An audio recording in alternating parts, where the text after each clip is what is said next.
नमस्कार दोस्तों, स्वागत है आप लोग का INL न्यूज के एक और नए वीडियो में। दोस्तों, इस वीडियो में याना मीर और आरजू काजमी ने मिलकर जो पाकिस्तानी मौलाना हैं और इंडिया के भी कुछ ऐसे मौलाना हैं, उनकी जमकर पोल खोली है और उनको जमकर धोया है। क्योंकि जिस प्रकार से जो हमारे जो मुसलमान हैं भाई लोग हैं, जो कि इंडिया में भी रहते हैं और पाकिस्तान में रहते हैं, और पाकिस्तान की तो बात छोड़ देनी चाहिए क्योंकि पाकिस्तान में तो आपको पता ही होगा कि क्या क्या चीज़ें नहीं होती। अगर इंडिया की बात की जाए तो इंडिया में कई ऐसे आज भी घर हैं, हिंदू में भी ऐसा है, लेकिन इस वीडियो में पाकिस्तान में जो मौलाना हैं, जो मुसलमान हैं, उनके बारे में बात हो रही है। तो कहीं ना कहीं जो यहाँ प्रतिशत दर होती है लड़कियों की न पढ़ाने जाने की, वो मुसलमानों में अभी भी बहुत ज़्यादा है। और इसी वजह से इस वीडियो में बात हो रही है कि आखिरकार जो मौलाना है, जो कि इंडिया में भी रहते हैं बहुत सारे, वो कैसे जो मुसलमान लोग हैं उनको झूठ बोलते हैं और कहीं ना कहीं वो अपने जाल में फंसाते हैं। और वो चाहते हैं कि आने वाले दिनों में जो कुछ भी वो कहें वही मुसलमान माने। और ये कहीं ना कहीं आपको इंडिया में भी देखने को मिलता है। पाकिस्तान में तो बहुत ज़्यादा आपको पता है कि पाकिस्तान में जो जितने भी मदरसा हैं उसमें क्या सिखाया जाता है, उसमें कैसे इंडिया के बारे में भी बहुत कुछ झूठ बोला जाता है और वहाँ से तो आतंकी तक निकलते हैं। हालांकि इंडिया में तो अभी ऐसा कुछ नहीं है, लेकिन पाकिस्तान में तो आतंकी तक निकलते हैं। तो चलिए वीडियो में आगे की ओर बढ़ते हैं, देखते हैं कि इन दोनों ने कैसे जो मौलाना हैं उनकी जमकर धुलाई लगाई है। तो चलिए वीडियो में आगे की ओर बढ़ते कश्मीर है और याना को सब लोग जानते हैं। कश्मीरी एक्टिविस्ट हैं, बहुत बढ़ बढ़ के बात करती हैं और हमारे साथ अक्सर डिबेट में लड़ती भी हैं। लेकिन आज हम जरा आराम से बात करेंगे और हम गर्ल्स एजुकेशन के ऊपर बात करेंगे और याना से पूछना चाहेंगे कि वो क्या समझती हैं कि कितनी इम्पोर्टेंट है एजुकेशन किसी भी बच्ची के लिए, किसी लड़की के लिए, किसी गर्ल के लिए। क्योंकि हमारे यहाँ तो आपने जो है वो देख चुके हैं कि किस तरह का माहौल होता है, लड़कियों को इतनी इंपॉर्टेंस नहीं दी जाती और ना ही उनकी एजुकेशन को। हमने मलाला को भी देखा, हमने मलाला के साथ जो हुआ वो भी देखा। लेकिन याना इस सब बातों पे क्या समझती हैं और क्या सोचती हैं, हम याना से बात करते हैं। बहुत शुक्रिया याना कि आपने ज्वाइन किया। Thank you so much. Thank you for having me आरजू। तो आपने मेरी बात सुनी, आप क्या समझती हैं कि कितनी इम्पोर्टेंट है एजुकेशन स्पेशली लड़कियों के लिए? Arzoo, I will being a Muslim I will try to highlight कि मुस्लिम औरतों के लिए एजुकेशन कितना इम्पोर्टेंट है। Because growing up in a Muslim society, तो मैं उनकी तरफ से बोल सकती हूँ कि as per surveys, and these are very neutral surveys, ये सर्वेज ये कहती हैं कि 4 रीजंस हैं जिसकी वजह से मुस्लिम लेडीज, मुस्लिम औरतों का एजुकेशन उतना प्रोग्रेस नहीं हो पाता जितना कि होना चाहिए आज की तारीख में। एक रीजन तो है अर्ली मैरिजेस, दूसरा रीजन है सेक्लूजन, कि औरतों को सिर्फ औरतों के बीच में रखा जाता है। एक एज के आने के बाद फिर वो बाहर वो बाहर नहीं जा सकती, बिना एस्कॉर्ट के बाहर नहीं जा सकती, इस तरह की चीजें। तो उसमें हिंड्रेंसेस, उनको फिर पढ़ाई बीच में छोड़ देनी पड़ती है।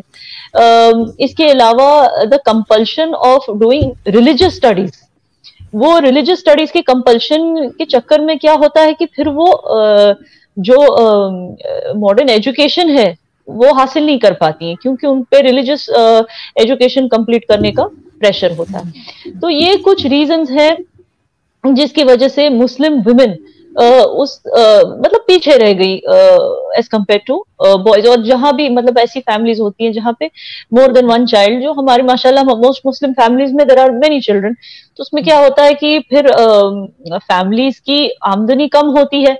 फिर वो सोचते हैं कि पढ़ाना है तो पहले हम अपने बेटों को पढ़ाएंगे, अगर कुछ बच गया हमारे पास तो बेटियों को पढ़ाएंगे। बेटियां घर के काम में ज्यादा मसरूफ रहती तो उनको घर के काम सिखाते हैं, वैसे भी शादी करके जाना है इनको। तो इस तरह की कुछ चीजें हैं।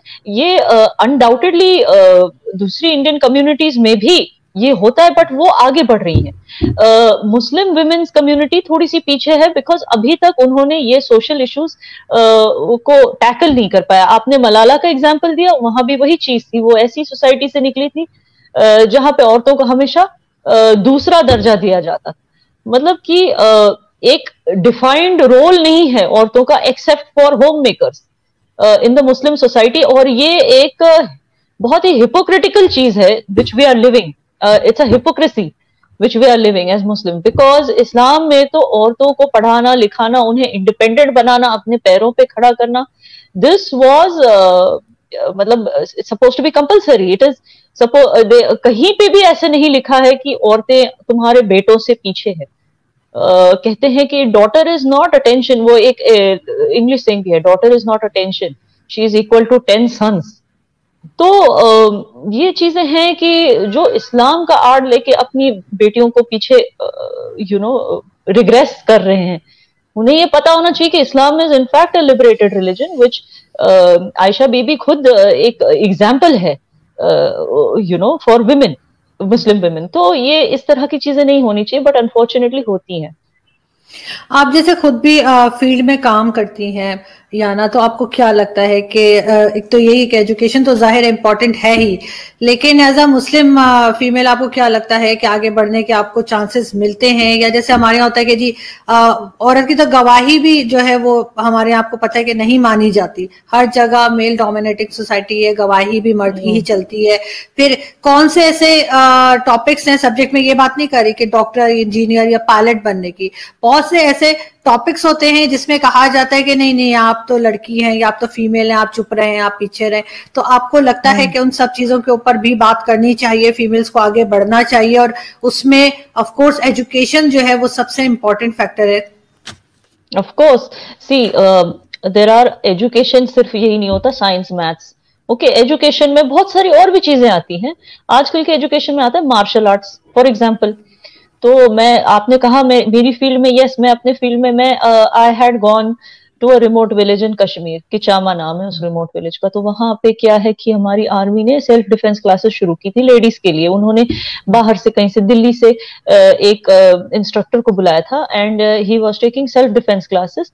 उन्होंने ऐलान किया कि हम सेल्फ डिफेंस क्लासेस कर रहे हैं, और बहुत सारे फैमिलीज ने आगे बढ़ के अपनी बेटियों को ज्वाइन करवाया, ये सोच के कि आजकल जो दुनिया है वो डेंजरस है, rape cases are on the rise and all these things, and कितना करके इन सब चीजों को, आई एम सॉरी, कितना करके इन सब चीजों को लॉ एंड ऑर्डर से कंट्रोल किया जाएगा। कुछ तो हमारे हाथ में भी होता है ना कि हम अपने आप को डिफेंड करें।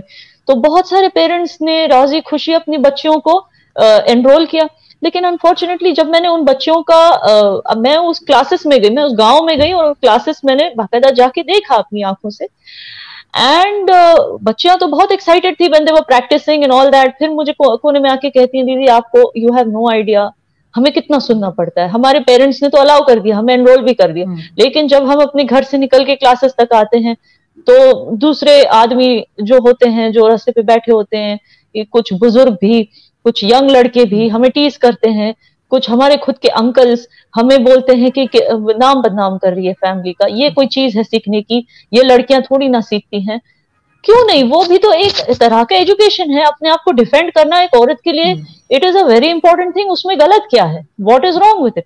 तो जितने वो कहते हैं ना, इंडिपेंडेंट करना औरत को नॉट ओनली मीन्स कि फाइनेंशियली इंडिपेंडेंट होना चाहिए, औरत को अपना सेल्फ डिफेंस करने भी आना चाहिए। She should even be physically independent, कि अगर उस पे किसी भी तरह का अटैक होता है, शी शुड नॉट, ये नहीं कि उसका फादर आ जाए या उसका हस्बैंड आ जाए उसको बचाने के लिए, वो खुद क्यों नहीं सक्षम हो सकती खुद अपने आप को डिफेंड करने के लिए? तो इस तरह की कुछ चीजें हैं, सोशल स्टिग्मास हैं जो मुस्लिम औरतें फेस करती हैं अनफॉर्चुनेटली, जिसकी वजह से जब मैं उस गांव में गई थी तो ऐसी कई लेडीज थी जिन्होंने ज्वाइन किया, फिर उनकी शादी हो गई, फिर उन्होंने छोड़ दिया। तो हमने इंक्वायर करने की कोशिश की उन लेडीज से कि आपने ज्वाइन किया था, फिर आपकी शादी हुई, फिर आपने छोड़ दिया, what is the idea behind? लेकिन वो तो यहां तक बोलती थी कि नहीं नहीं, हमें कैमरा पे आके कुछ मत बोलना है। एक्चुअली प्रॉब्लम ये हो गया था कि उनके हस्बैंड्स ने अलाउ नहीं किया।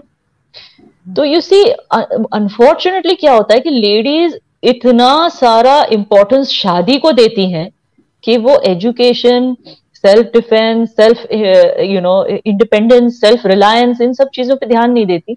उनका ज्यादा से ज्यादा उनका जो फोकस होता है, और हमारे इंडियन एंड पाकिस्तानी माँ बाप का भी जो फोकस होता है, वो ये होता है कि शादी कर ले बस।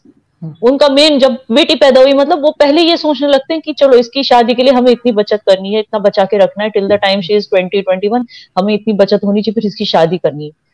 दिस इज अनफॉर्चुनेट कि आजकल के इवन एजुकेटेड पेरेंट्स भी ऐसी सोचते हैं।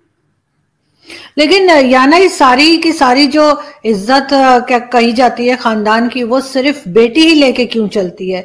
बेटों के ऊपर इतना प्रेशर नहीं होता कि वो कुछ भी कर रहे हैं, कहीं भी जा रहे हैं, किसी भी फील्ड में काम कर रहे हैं, ये सारी चीजें बेटियों के ऊपर ही क्यों आ जाती हैं? जबकि माँ बाप पढ़े लिखे भी होते हैं। ऐसा नहीं कि कोई मैं ऐसी बात कर रही हूँ कि जो एजुकेटेड नहीं है, मैं एजुकेटेड पेरेंट्स की भी बात कर रही हूँ। वो भी ये समझते हैं कि भाई बेटी ने अगर कोई ऐसी फील्ड ज्वाइन की जो उनके ख्याल से नहीं करनी चाहिए, चाहे वो मीडिया हो, चाहे वो कुछ भी हो, तो वो कहते नहीं जी हमारी तो बड़ी इज्जत खराब कर दी। तो बेटियां ही आपको क्यों लगता है कि इज्जत लेके चल रही हैं आगे? आई टेल यू, अच्छा वो आपने ये सवाल मुझे पूछा, मैं एक पते की बात करती हूँ आपके साथ। आज मैं ये मिथ तोड़ देती हूँ कि सिर्फ बेटियां ही इज्जत लेके चलती हैं, बेटों पे भी बहुत बोझ होता है इज्जत लेके चल। I tell you why. आजकल ये हो रहा है ना कि जब बेटी पैदा होती है, माँ बाप तो यही सोचते हैं कि इसकी शादी करनी है, बचत। जब बेटा पैदा करता है, बताओ माँ बाप क्या सोचते हैं? ये बड़ा होके गे ना बने, ये बड़ा होके अगर गे बन गया खानदान की इज्जत मिट्टी में मिल जाएगी। तो यू सी, बेटों पे भी बोझ होता है, ये मत कहिए कि नहीं। और अनफॉर्चुनेटली देखिए, ये कोई आपको शायद हंसी आएगी, बट अनफॉर्चुनेटली रेप्स जो है, देखिए पेरेंट्स तक मैं ये पैगाम पहुंचाना चाहती हूँ। आपको ये डर लगता है ना कि अगर बेटी बाहर चली गई, कहीं उसका रेप ना हो जाए, कहीं उसके साथ कोई कुछ खराब ना हो जाए, उसकी जिंदगी खराब ना हो जाए, इसलिए आप चाहते हैं कि वो ज्यादा से ज्यादा घर पे बैठे, लड़कियों के बीच में उठना बैठना हो उसका, और मतलब इज्जत से अपनी शादी करके चले जाए, ताकि आप लोगों से वो इनसिक्योरिटी हट जाए कि हमें इसको बचा के रखना है, इसकी इज्जत बचा के रखनी है, एक बार शादी होगी तो इसका हस्बैंड इसका देख लेगा। आपको ये डर है। लेकिन क्या आपको पता है कि लड़कों के भी रेप्स होते हैं, और कितने? खास करके जो यंग लड़के होते हैं, उसकी तादाद कितनी है, क्या आपको पता है? तो ये चीज अपने दिमाग से निकाल दीजिए कि सिर्फ लड़की आपकी इज्जत मिट्टी में मिलाएगी। नो, लड़का भी मिला सकता है। लेकिन ये चीज भी आपको समझनी है कि किसी का अगर रेप होता है उसमें उसकी कोई गलती नहीं है। ओके, वो कैसे वो